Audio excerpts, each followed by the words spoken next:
Alors, passons à présent à la troisième thématique de votre soirée. Vivre en sécurité à Cesson-Sévigné. Pour aborder ce thème, je vais demander à Jean-Pierre Borelli de me rejoindre sur scène.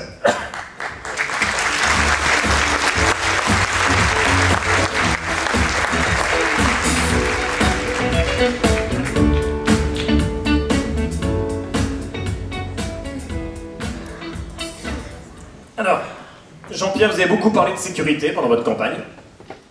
Vous n'exagérez pas un peu? Ben, je crois que les chiffres prouvent que l'on n'exagère pas vraiment. Savez-vous qu'en décembre dernier et janvier dernier, il y a eu plus de 50 cambriolages chaque mois et qu'ont été touchés aussi bien des maisons individuelles que des appartements, que des commerçants.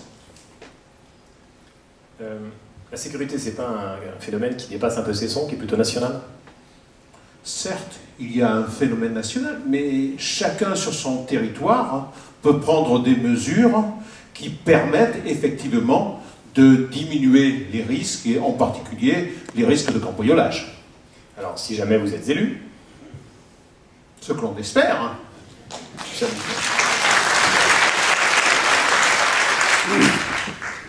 Donc, quand vous serez élu? Merci.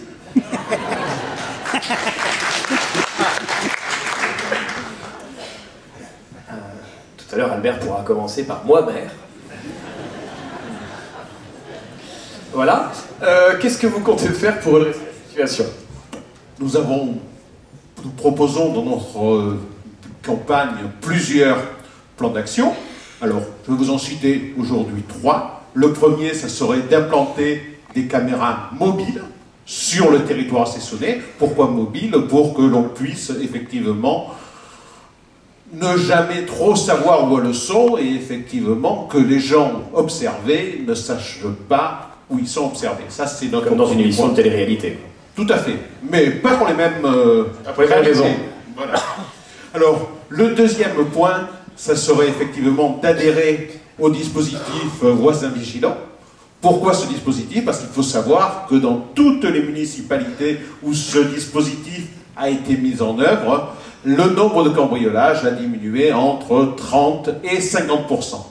Et dernier point, notre troisième point, ça serait de remettre les effectifs de la police municipale à 8 personnes. Il faut savoir que ces effectifs étaient de 8 en 2008, lorsque Michel Bihan est arrivé, mais que les seules économies de personnel qu'il ait faites, ça a été justement sur la police municipale. Aujourd'hui, ils sont plus que 6 et demi.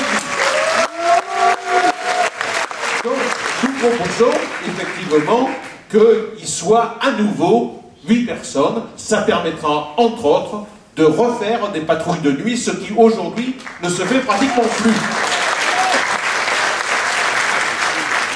Si je fais le calcul, 6 policiers et demi, je suis content de connaître la moitié d'un policier quand même. Une personne qui travaille à mi-temps. Ça doit être ça. Ok, on parle un peu des jeunes et de la drogue. Oui, alors, il faut savoir qu'à Cesson-Sévigné, bon, nous avons des lycées et des collèges. Effectivement, pour les dealers, ce sont des cibles faciles. Le personnel de ces collèges, de ces lycées, travaille très efficacement pour éviter, je dirais, tout trafic de drogue à l'intérieur de ces établissements. Mais il faut savoir que les dealers essaient de rôder tout autour de ces établissements. Bon, nous, avec la police municipale, nous essaierons justement de les éloigner durablement de nos jeunes.